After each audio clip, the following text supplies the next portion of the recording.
It was the final winter of World War II. The world was on fire, and the oceans were full of war machines hunting one another. But deep inside Germany, hidden under layers of secrecy, a small group of scientists and engineers were working on something that sounded impossible. A weapon that could fly through the sky like an airplane, then dive into the sea like a submarine. A weapon that could appear from nowhere, attack, and then vanish beneath the waves without leaving a trace. This was not a fantasy. It was real. A secret project buried deep within the heart of Nazi Germany. They called it the Flugkrab, the flying crab. But the world would come to know it by another name, the Flying Submarine. As the war raged on, Germany's power was fading. Allied bombers filled the skies, destroying cities, factories, and railroads. The German Navy was being hunted by Allied ships. The oceans that had once belonged to them were now battlefields of death. The Luftwaffe was losing control of the air. The U-boats that once ruled the Atlantic were sinking one by one. Germany was desperate. Hitler was demanding miracles. Inside secret laboratories, engineers and scientists were ordered to build weapons that could change the course of the war. They were told to think beyond the limits of science, to imagine machines that could defy nature itself. Out of that desperation came a wild idea. What if a single machine could do both? What if it could fly over the sea, spot enemy ships from the air, and then dive beneath the water to strike them where they were weakest? It was madness, but it was also genius. The flying submarine would take off from land or ship, soar low across the ocean, and when danger appeared, it would vanish beneath the surface, hiding from radar. Then, using underwater engines, it would move silently toward its target, fire a torpedo and disappear again. A weapon that could conquer both air and sea. The concept attracted one of Germany's brightest minds, Ernst Heinkel, the legendary aircraft designer behind many of the Luftwaffe's fastest planes. Heinkel had already built the first operational jet aircraft. Now, he wanted to push the limits even further. He believed that with the right balance of design, weight, and engineering, a hybrid between plane and submarine might actually work. Inside an underground bunker near the Baltic Sea, Heinkel's team worked day and night. The walls were cold, the lights flickered, and the air smelled of oil and steel. They had no luxury, no resources, and little hope. But they had one goal: to create a weapon that could save their country from defeat. They drew blueprints of a sleek metallic craft shaped like a torpedo, with folding wings that could lock tight when submerged. Jet engines for flight, propellers for underwater travel, a small cockpit that could seal like a submarine hatch.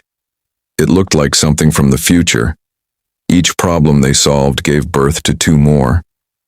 The engines couldn't handle the pressure underwater. The fuselage was too weak to resist depth. When they reinforced the frame, it became too heavy to fly. When they made it lighter, it couldn't survive below the surface. The engineers fought against physics itself, the rules that separated air and water. Still, they didn't stop. Every test failure brought them closer to a strange kind of hope. Maybe, just maybe, it could be done. Hitler was obsessed with miracle weapons, the so-called Wunderwaffe, the wonder weapons that would bring victory. When he heard about the flying submarine, he called it a machine of the future. His generals laughed at the idea, but Hitler didn't care.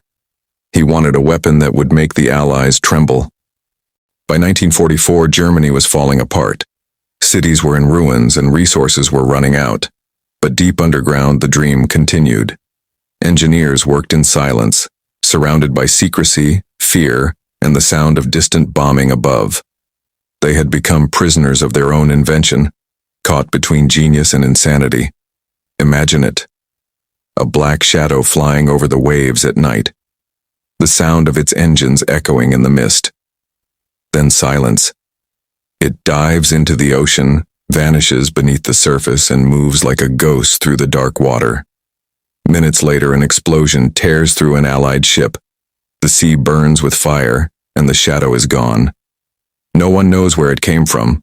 No one knows what it was. That was the dream of the flying submarine. a dream born from desperation, built by brilliance, and destroyed by reality. Because the truth is, the laws of nature were not so easily broken. What floats in air cannot sink in water. What survives the pressure of the deep cannot soar through the sky. And so, between the ocean and the clouds, this machine remained trapped, an idea too strange to live, too powerful to forget. The flying submarine became a myth whispered among soldiers and scientists after the war. Some said it was tested. Some said it sank on its first dive. Others claimed it was never finished at all. But the documents found later told a different story, one that suggests the Germans came far closer to making it real than anyone ever imagined. This is not just a story about technology. It's a story about obsession, about men who believed they could bend the laws of nature to save a crumbling empire. Men who worked in the shadows of defeat, chasing an impossible dream. A dream that died with the war, but left behind one haunting question. What if it had worked? What if the flying submarine had really taken flight, and then disappeared beneath the sea? The answer to that question lies buried in the ruins of the past, in forgotten bunkers and classified archives. But tonight, we will uncover the truth. This is the story of Germany's secret project, the weapon that could have changed history. This is the story of the flying submarine. The year was 1943.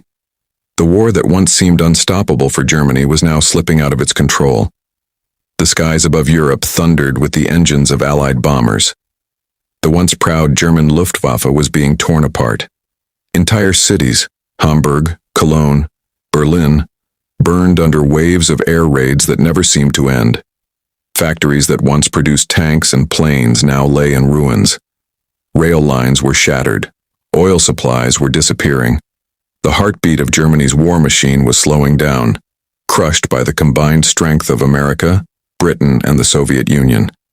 Inside the dark rooms of Nazi command, the mood was shifting from pride to panic. Hitler's generals spoke in whispers. Every front was collapsing. The Eastern Front was bleeding. The Allies were advancing in Italy.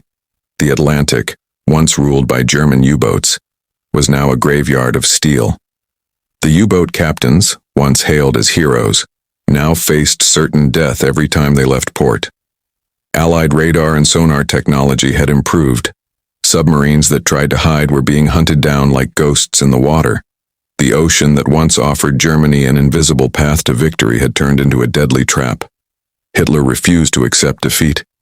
His speeches still roared about victory, but everyone around him could see the desperation in his eyes. He demanded new weapons, miracle weapons, that could change the course of the war overnight. They called them Wunderwaffe, the wonder weapons. He dreamed of rockets that could reach London in minutes, tanks that could crush everything in their path, and aircraft that could fly faster than sound. He wanted machines that defied reality itself. But as Germany's resources ran dry, its scientists faced an impossible challenge: to create weapons that belonged to the future, while trapped in the dying present. In underground bunkers, scientists and engineers worked like prisoners of imagination. They were ordered to invent the impossible. Every project was classified, every failure punished, and every success hidden from the world. Some of these secret projects would later become legends: the V-2 rocket, the jet-powered Me-262, and the stealth-shaped flying wing. And among those forgotten projects, there was one that sounded more like madness than science: a hybrid machine that could fly through the sky and dive into the sea. The concept reached the German Navy's design offices during one of their darkest months. Allied ships were closing the supply lines, and submarines were being destroyed faster than they could be built. The Navy needed a weapon that could outsmart detection, something that could appear and disappear at will.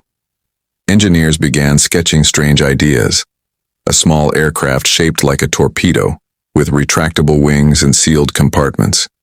The plan was to build something that could take off, patrol the sea from above, and when enemy ships appeared, it would plunge into the water, using propellers to move like a submarine. It was a dream born not from hope but from fear, the fear of losing. German engineers knew they were running out of time. Every day, more cities fell, more scientists were drafted or killed. Yet, the idea of the flying submarine spread quietly through secret naval divisions. Some believed it could give them the upper hand again, a weapon that no enemy could see coming. The Luftwaffe thought it was ridiculous. The Navy thought it was insane. But in Hitler's eyes, it was exactly the kind of miracle he wanted. For him, it wasn't about science anymore. It was about faith. Faith that somewhere, someone in Germany could create a weapon so advanced, so terrifying, that it would make the world tremble again. The government poured whatever little it had left into secret research. They brought together aircraft engineers, submarine experts, and inventors who had already built prototypes of flying boats and amphibious planes. One such design came from the Heinkel Aircraft Company, which had already built jet fighters for the Luftwaffe. The company proposed a hybrid vehicle that could use both jet and underwater propulsion, something small, fast, and deadly. Documents from that period describe an aircraft with folding wings, sealed compartments, and a steel-reinforced nose, capable of gliding into the sea after flight. The idea was bold, revolutionary, and nearly impossible. But impossibility didn't matter anymore. Germany had crossed the line between logic and madness long ago. Every weapon they built now carried the same silent message. If we are to fall, we will fall while reaching for the impossible. And in those final years of the war, that belief, that madness, became the driving force of German science. Men who once built airplanes now studied fish, studying how they moved through water to design their hulls. Submarine engineers began sketching wings on their torpedoes. They mixed dreams with desperation, and the result was something both brilliant and tragic. The Flying Submarine project represented more than just an experiment. It was a reflection of a crumbling empire's final hope, a machine that could rule both air and sea. A ghost weapon meant to make Germany immortal.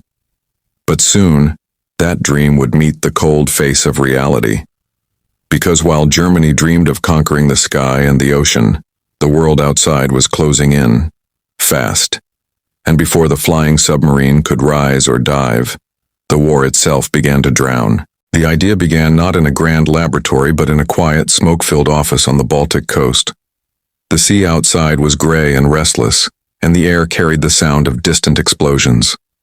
Inside, a few engineers sat around a long wooden table covered in sketches and blueprints. The mood was heavy. They all knew Germany was losing the war, but that only made their mission more urgent. The lead among them was Ernst Heinkel, one of the most respected aircraft designers in Germany. He had built planes that pushed the limits of technology, including the world's first operational jet aircraft, the Heinkel He-178. He had always believed that innovation could save Germany, and now he was being asked to perform a miracle.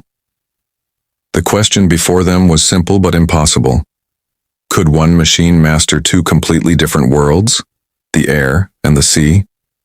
Could it fly high above the ocean, then dive below it to strike like a submarine? Heinkel looked at his team. They were tired, thin, and cold. The war had taken its toll on everyone. Supplies were low, factories were bombed, and even the lights flickered from lack of power. But they still believed that science could change the outcome of the war. They began by studying every possible example: seaplanes, flying boats, and amphibious aircraft that could land on water. The Germans already had experience building these, but none could dive below the surface, none could survive the crushing pressure of the ocean. To dive, the craft would need to be airtight and strong. To fly, it would need to be light and aerodynamic. But those two ideas contradicted each other. Strength required thick metal and heavy design. Flight required light materials and wide wings. It was the perfect paradox, a challenge that seemed to mock their intelligence. Yet the engineers were determined. Heinkel's team began to design a prototype. It was small, sleek, and shaped like a torpedo. The front was sharp and round to handle water pressure. The wings were short and could fold backward when it entered the sea. The cockpit was sealed tight, like a submarine hatch. Inside, a single pilot would sit surrounded by dials, gauges, and breathing systems that could handle both flight and underwater conditions. For propulsion, they imagined using jet engines in the air and propellers underwater. The transition between the two would be the hardest part. When the craft hit the surface of the sea, engines would shut down and propellers would switch on. The pilot would have to adjust speed, angle, and depth in seconds. One mistake could tear the craft apart. Still, they believed it was possible. The project was given a code name, Flugkrab, the flying crab. The name came from its unusual movement, flying, diving, and crawling through two worlds. To test their theories, they built small-scale models from wood and aluminum. They used water tanks to simulate dives. The results were mixed. Some models glided beautifully across the surface before sinking smoothly. Others shattered under pressure. But every test taught them something new. By late 1943, they had a working concept, a machine that could, at least on paper, do what no other machine had ever done. The German Navy took interest. They saw potential. A small craft that could sneak past Allied ships, disappear underwater, and strike from below. If the flying submarine worked, it could change naval warfare forever. The scientists began experimenting with sealing mechanisms, pressure-resistant glass, and oxygen systems. The cockpit needed to stay dry even during deep dives. Every small mistake could drown the pilot in seconds.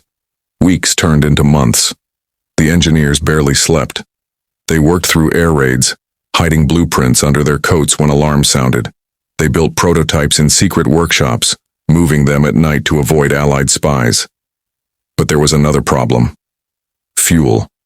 Germany's oil supply was almost gone. Every drop was reserved for tanks and aircraft. Even testing a prototype became dangerous, as every flight had to be approved by the military command. Still, the project survived. Hitler's personal interest kept it alive. When he was shown early designs, he was fascinated. A machine that could dive and fly. It was exactly the kind of miracle weapon he dreamed about. He called it a weapon from the future. But Hitler's obsession was both a blessing and a curse. His constant demands for progress pushed the scientists harder, but it also forced them to rush, skipping safety steps and testing phases. Many of the prototypes were never completed. Others failed on the first attempt. The engineers tried everything: new materials, reinforced frames, compressed air systems, even using experimental alloys to reduce weight. But each time, they hit the same wall. What worked in the air failed in the sea, and what survived the sea could not lift from the ground. The flying submarine was becoming a beautiful tragedy, an idea too advanced for its time. And yet, despite every failure, they couldn't stop. The thought of success, of proving that man could control both air and water, was too powerful. Some engineers began to whisper that maybe this machine was not meant for war, but for the future, a vision of what human ingenuity could achieve when the world was no longer at war. But that future was still far away. For now, the only reality was destruction, and the flying submarine was being built in the heart of it. The idea was no longer just a scientific challenge. It had become a race against time, against the war, and against the limits of human imagination. The machine that could fly and dive was being born in the ruins of a collapsing empire, and soon it would face its first real test. It was early 1944. The war had turned against Germany. The Allies were advancing from the west, the Soviets from the east, and the skies above Berlin burned every night. But deep inside a hidden hangar near the Baltic Sea, a small group of engineers was preparing for something extraordinary. The first secret test of the Flugkrab, the flying submarine. The hangar looked ordinary from the outside, an old seaplane facility surrounded by forests. But underground, through steel doors and tunnels, lay a chamber filled with equipment, blueprints, and a single strange-looking machine under a canvas cover. The guards outside had no idea what it was. Only a handful of people in the entire country knew this project existed. When the cover was removed, the engineers stared in silence. Before them stood the prototype of the flying submarine, codenamed FS-1. It was small, about 10 meters long, painted in dull gray to blend with both sky and sea. Its wings folded neatly along its body, and the front had a thick glass dome reinforced with metal ribs. The design looked alien, neither a plane nor a submarine, but something in between, a creation from the edge of imagination. Ernst Heinkel walked around it slowly. His hand brushed against the cold metal. This was his dream, now real, fragile, dangerous, but alive. The pilot chosen for the first test was Lieutenant Klaus Ritter, one of the best test pilots in Germany. Young, brave, and loyal, Klaus had flown everything from gliders to jet fighters. When he was told he'd be flying something that could also swim, he laughed. But when he saw the machine, his smile faded. He asked one question: can it really come back up? No one answered. The test was divided into 3 phases: short takeoff, surface glide, and dive entry. The goal was simple: see if the machine could transition from air to water without breaking apart. The team moved FS-1 to a nearby lake under the cover of night. The moon was hidden behind clouds. The air was cold and quiet, except for the soft hum of generators. Inside the cockpit, Ritter strapped himself in. The controls were tight, the cabin narrow. He could feel the air pressure around him, hear the hiss of valves, and smell metal and oil. Heinkel leaned in one last time. "If anything goes wrong," he whispered, "release ballast and surface immediately." Ritter nodded. The engines came alive, 2 small jet turbines screaming into the dark. The craft rolled down a short runway built beside the lake and lifted off gracefully into the air. For a moment, everyone watching below forgot the war. They were witnessing something new, a machine that defied logic. At 200 meters, Ritter banked left, circling the lake. Then came the hard part. He slowed, dropped altitude, and aimed for the water. The wings folded automatically with a sharp hiss. The engines cut off. A loud splash followed, and the flying submarine vanished beneath the surface. The engineers froze. Seconds passed, then a minute, then 2. No sign. Heinkel's heart pounded. Had it collapsed? Suddenly, bubbles erupted across the water. A faint metallic shadow rose slowly. Then the dome broke through the surface, and the FS-1 emerged, dripping and steaming. Ritter opened the hatch and shouted, "It works!" Cheers erupted. The impossible had happened. But the celebration didn't last long. When Ritter climbed out, he looked pale. He explained what had happened underwater. The controls had jammed, the oxygen gauge had malfunctioned, and the propellers barely started. The pressure made the hull creak like it would crack open. He said if he had gone deeper, even 5 meters more, he might not have come back. Still, the test was considered a success. They had proved it could dive and resurface. The German command authorized more funding, and work began on a larger, stronger version, FS-2. This time, they wanted it to carry torpedoes, small enough to attack enemy ships undetected. The engineers added better sealing mechanisms, stronger hull plating, and a redesigned cockpit with an emergency escape system. They also experimented with periscopes and underwater navigation, something even submarines struggled with in those days. By mid-1944, FS-2 was ready for trials in the Baltic Sea. The tests became riskier, involving real dives and underwater maneuvers. Some ended well, others didn't. One prototype imploded during descent. The pilot never resurfaced. His name was never recorded in official documents. Despite the losses, the scientists pressed on. Each failure was buried, both literally and politically. The Nazis were desperate for any weapon that could turn the tide. They saw the flying submarine as a potential Wunderwaffe, a miracle weapon that could strike from nowhere. But as the months passed, the Allied bombings intensified.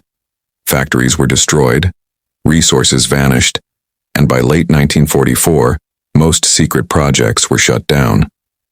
Still, a small part of Heinkel's team refused to stop. They moved operations deeper underground into tunnels and salt mines. They believed that even if the war was lost, this machine could live on, a weapon that could fly above the seas of tomorrow. And in those dark tunnels, under the sound of distant bombs, the engineers of the Third Reich continued their impossible dream, to build a machine that would conquer both the air and the ocean. They didn't know that their creation, half bird and half fish, would one day inspire the next generation of military engineers, even decades later. Because while the war would end soon, the idea of the flying submarine was only beginning. It was a cold morning in January 1945. The Baltic Sea was gray and violent, its waves crashing against the ice-coated shore. The world around was collapsing, cities were burning, armies retreating, and hope fading. But deep inside a hidden military dock near Lübeck, the last working prototype of the flying submarine, FS-2, stood ready for what would become its final test. This test was different. It wasn't about science anymore. It was war. The order had come directly from the Kriegsmarine High Command.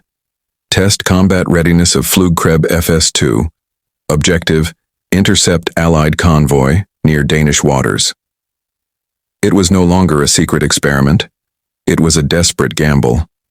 Ernst Heinkel knew it was madness. The craft wasn't ready for combat. Its range was limited, its controls unstable, and its pilot would be completely alone. But he had no choice. The command had threatened to end all funding and execute anyone found sabotaging the project. The chosen pilot was once again Lieutenant Klaus Ritter, the only man who had ever successfully taken the flying submarine underwater and returned.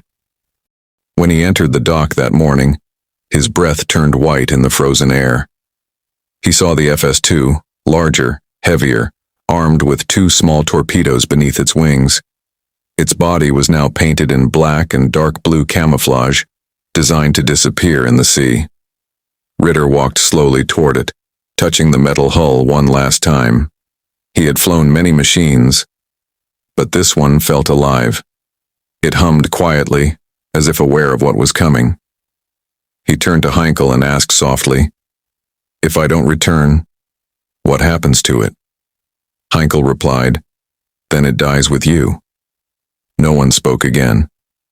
At 5 a.m., the FS-2 was rolled out to the frozen shore. The engineers checked pressure seals, oxygen systems, and torpedo locks. The engines roared to life with a deafening scream.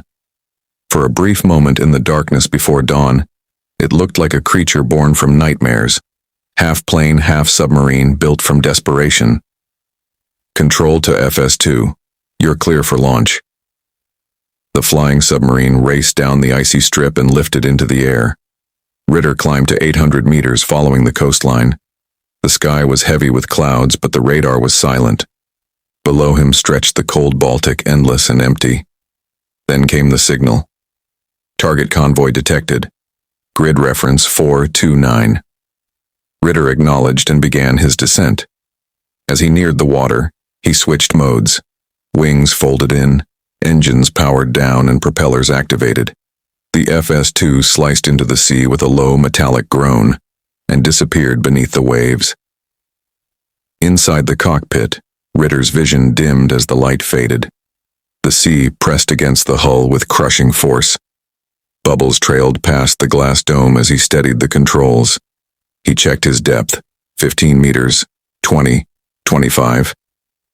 Then he saw it, faint blips on the sonar, the Allied convoy. Slowly, silently, he maneuvered closer.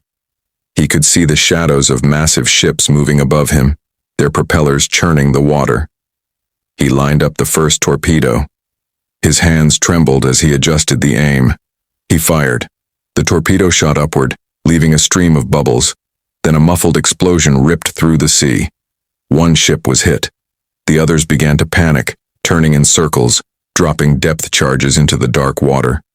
Inside FS-2, alarm screamed. Pressure gauges spun wildly. Ritter tried to ascend, but a violent shockwave hit. The lights flickered, then went out. He reached for the manual ballast release. Nothing. Water began leaking through the lower seals. The hull groaned. Another explosion echoed nearby. Ritter managed to restart one of the propellers and began an emergency ascent. The flying submarine rose slowly, 30 meters, 20, 10. Then, just as sunlight began to break through the water above, a final explosion erupted behind him, and then, silence. Hours later, the sea was calm again. No wreckage, no smoke. Just a quiet expanse of gray water. The FS-2 and its pilot were gone. The German command declared it a successful test, but no one truly believed it. Heinkel received orders to destroy all related documents and hide what was left of the project. The remaining parts of the prototype were sealed in crates and buried deep in a mine near Thuringia. As the war ended months later, Allied forces discovered fragments of the Flugkrebs blueprints. They couldn't believe what they were seeing, a design decades ahead of its time. A craft that could both fly and dive. The documents were quietly sent to research centers in Britain and the United States. Some say those ideas later inspired Cold War projects, experiments with amphibious aircraft and hybrid submarines. But the FS-2 itself? It was never found. Some fishermen claimed that years later, in the 1950s, they saw something strange rise from the Baltic. A dark metallic shape with folded wings that disappeared again into the depths. No one could ever prove it. As for Ernst Heinkel, he was banned from building weapons after the war. He spent his later years designing small civilian planes, but he never spoke publicly about the flying submarine again. In his personal diary, found after his death, one line stood out. It flew like a dream. It drowned like a man. The flying submarine had been a machine born from genius, built in desperation, and lost in silence. But its story, the dream of flying beneath the sea, did not die. It became a legend whispered among engineers, a forgotten tale of how German scientists once tried to conquer both sky and ocean, and how that dream vanished into the deep, never to return. The war had ended, but Europe was a graveyard of secrets. Cities lay in ruins. Governments had collapsed, and underground bunkers still held projects no one dared to speak about. In the summer of 1945, as the Allied forces swept across Germany, teams of scientists, engineers, and intelligence officers began a new kind of mission. Not to fight, but to find. This mission was called Operation Paperclip. Its goal, to capture Germany's most advanced scientists and their secret technologies before the Soviets could get to them. Rockets, jet engines, chemical weapons, radar, anything that could give the West an edge in the coming Cold War. But among those countless hidden projects, one file stood out, marked with a strange name, Flugkrebs, type FS-2. The folder was discovered in an abandoned Heinkel facility near Rostock. The walls were charred, papers burned, and machines rusting in silence. Yet in a locked steel cabinet, buried beneath layers of ash, Allied intelligence officers found a thick, water-stained file filled with blueprints, sketches, and handwritten notes. The design was like nothing they had ever seen before. A craft shaped like a torpedo with foldable wings, dual propulsion systems, pressure gauges, and oxygen tanks. Across the top of the main blueprint were the words, Unterwasserflugzeug, Flying Submarine Prototype FS-2. The British officer who found it reportedly whispered, "My God, they were building a bird that swims." The documents were immediately classified and shipped to London. Within weeks, copies were sent to the United States, where they landed on the desks of military engineers and intelligence officials at Wright Field, Ohio, the same facility that would later study captured UFO reports. The Americans were fascinated. The level of engineering was decades ahead of anything they had imagined. A machine that could take off from land, dive into the ocean, and attack ships unseen. It was like science fiction. In September 1945, a secret meeting was held in Washington, D.C. The top brass of the U.S. Navy, Air Force, and Office of Naval Research gathered around a long table as the blueprints were unrolled before them. "Is this thing real?" one of the admirals asked. An engineer replied, "It shouldn't be, but it is." The documents showed detailed equations for pressure resistance, hydrodynamic lift, and hybrid propulsion, theories that matched those used in submarines 20 years later. Some believed it was impossible for the Nazis to have built it. Others, especially those who had seen German jet technology, knew better. The Navy ordered immediate investigation. A small classified division, known then only as Project Seahawk, began reconstructing the design. Using recovered components and surviving engineers from the Heinkel team, they attempted to understand how it could function.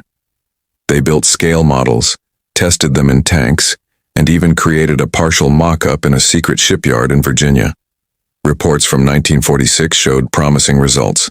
The models could glide into water without breaking apart. But going deeper proved impossible with the materials of that era. By 1947, Project Seahawk was officially shut down. The report concluded, theoretical viability confirmed, practical execution currently beyond material capability. But the idea did not die. In the following decades, both the US and the Soviet Union experimented with concepts strikingly similar to the flying submarine. American engineers developed the Convair Sea Dart, a supersonic seaplane that could skim over waves. Soviet scientists began designing amphibious bombers capable of water landings.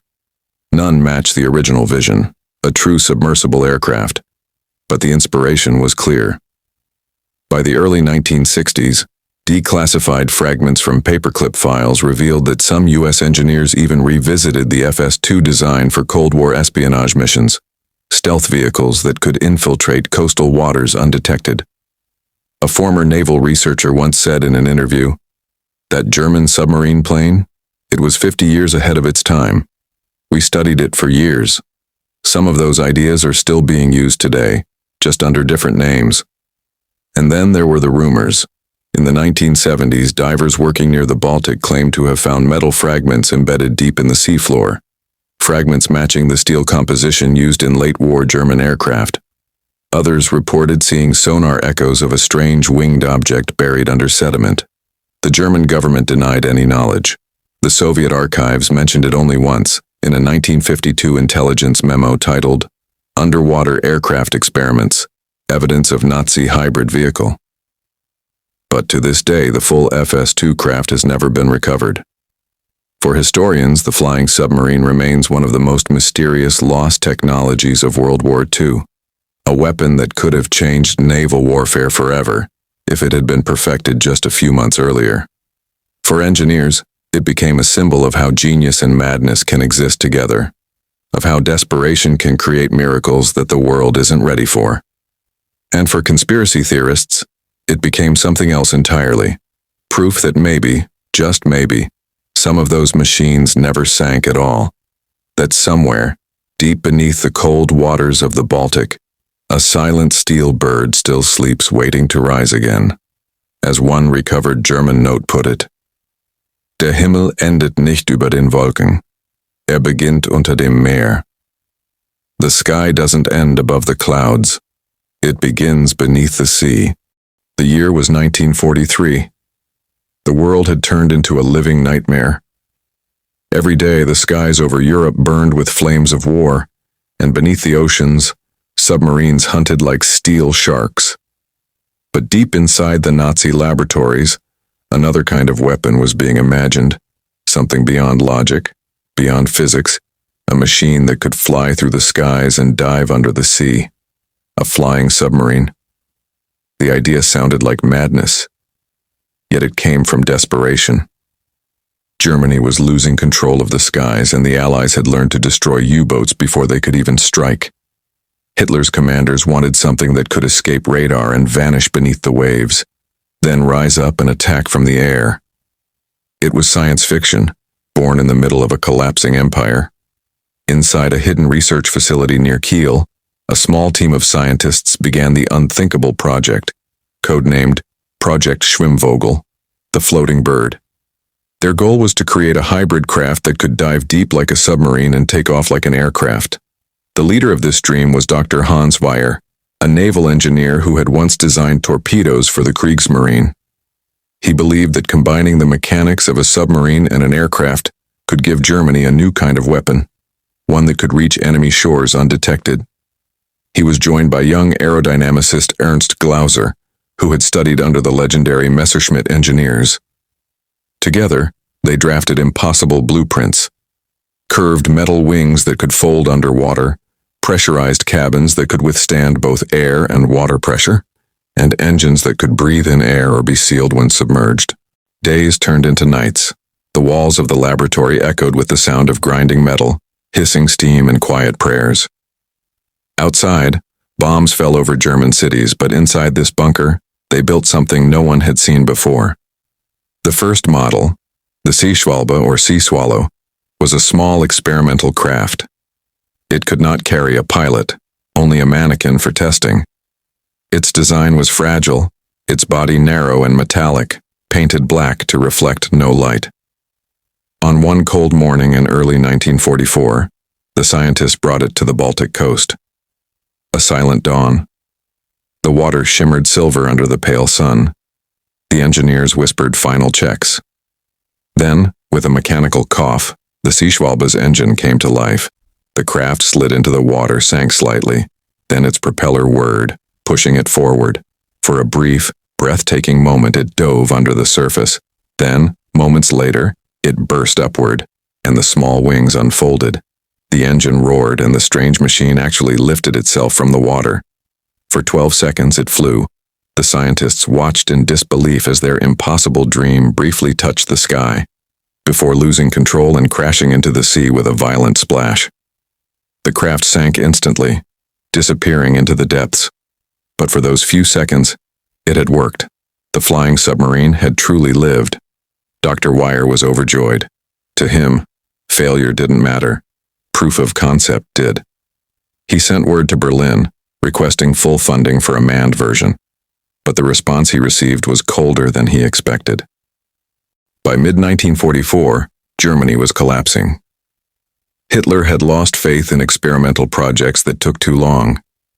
His focus had shifted to jet fighters, rockets, and the miracle weapons he believed could turn the war around. Funding for Weyer's project was cut. Materials were redirected to other weapons. The lab went dark. Yet secretly, the team refused to stop. Using scrap metal and stolen parts, they continued working through the night. They built a second prototype, the Schwimmvogel, or Stormbird. Larger, sleeker, and designed to carry one pilot. This version used a special hybrid engine, one that could run on both air and compressed oxygen. It was meant to dive up to 50 meters and fly for 20 minutes. But time was running out. The Allies were closing in, and fuel shortages were crippling all of Germany's experiments. The test never happened. The prototype was hidden beneath the docks of Kiel, sealed inside a warehouse that would soon be bombed. In the final weeks of the war, as cities burned and the Reich fell apart, rumors began spreading. Some claimed that a strange craft had been seen lifting off the Baltic Sea, a black-winged submarine rising into the mist before vanishing. Others said the Allies discovered blueprints after the war, but classified them, believing the idea was too dangerous. The truth? No one ever found the full plans of Project Schwimmvogel. But fragments of the idea lived on, inspiring engineers and dreamers in the decades that followed. After the war, both American and Soviet scientists stumbled upon documents describing a dual environment craft. In secret, they studied them, experimenting with their own prototypes. One American engineer even said, "The Germans were a century ahead of us. Their dreams just came too early." The idea of a flying submarine, a ghost of German ambition, would haunt history forever. It was more than an invention. It was the symbol of human desperation in war, the madness that comes when science serves destruction instead of progress. And though the world never saw a true flying submarine take flight in battle, for a few seconds on that cold Baltic morning, mankind crossed the line between sky and sea and touched the impossible. When Germany finally surrendered in May 1945, The war ended. But the hunt for its secrets had only just begun. Allied forces swept through abandoned bunkers, seizing blueprints, prototypes, and classified documents. Most of these were stored under projects so secret that even Nazi officers had never heard of them.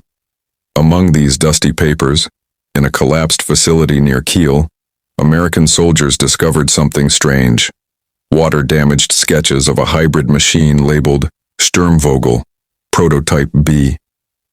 The designs looked impossible. Retractable wings, dual propeller systems, oxygen tanks built into the fuselage, and strange annotations in red ink that read, "Air-breathing mechanism adjustable underwater." To most, it was gibberish, but to a handful of U.S. naval engineers, it was revolutionary. They quietly shipped the documents to Washington under Operation Paperclip, the mission that brought hundreds of German scientists to America. There, in the heart of Cold War secrecy, the legend of the Flying Submarine began to breathe again. In the early 1950s, the American Navy commissioned an experimental program inspired by German blueprints, codenamed Project Sea-Dart. Though it wasn't truly a submarine, it was the closest humanity had come to the original dream. A jet fighter designed to take off from water. The Sea-Dart roared into the sky, but it struggled to perform, unstable, slow, and dangerous. Several test pilots died and the project was abandoned. Yet, in the classified halls of the Pentagon, whispers persisted. The Germans almost had it working. The Soviets, too, were chasing ghosts.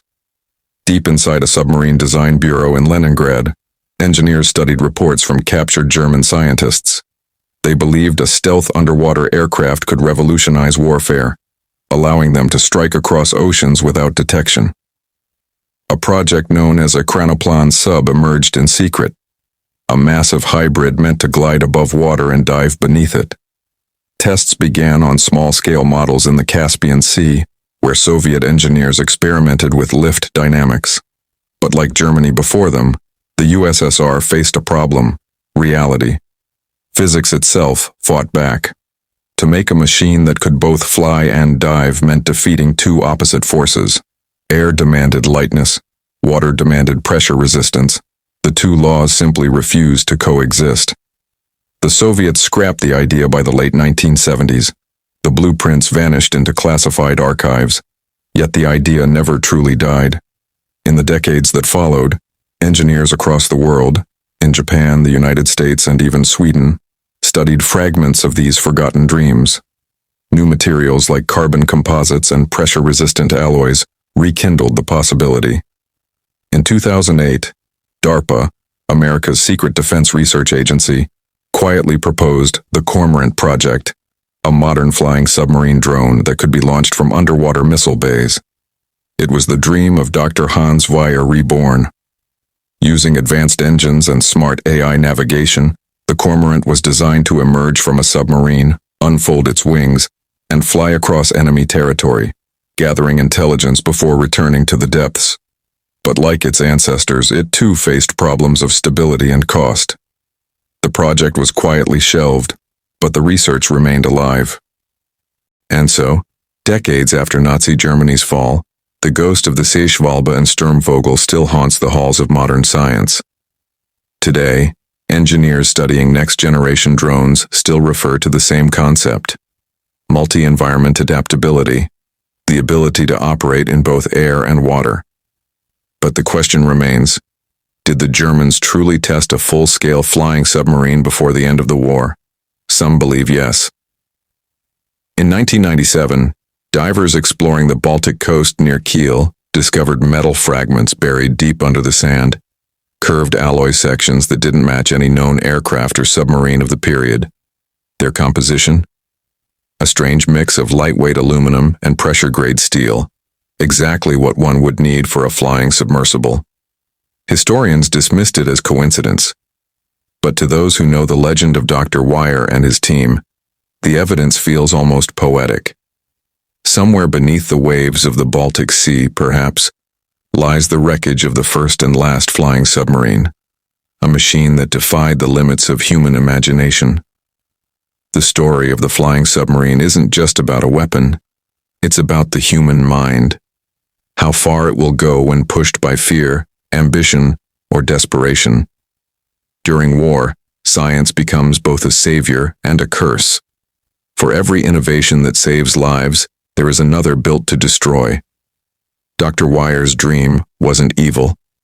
It was born from fascination, to merge sky and sea, to break the boundaries of nature. But war twisted that dream into something darker, a symbol of power, of control. And as we stand today, with drones that can dive, AI that can fight, and machines that can travel through space, we must ask, where does imagination end and madness begin? Because once upon a time, in the final days of World War II, a handful of men looked at the horizon and dared to believe that a submarine could fly. And for a fleeting moment it did. Fade out. Ocean waves crash softly. The screen turns black. Between sky and sea, between hope and destruction, the flying submarine remains one of history's most haunting dreams.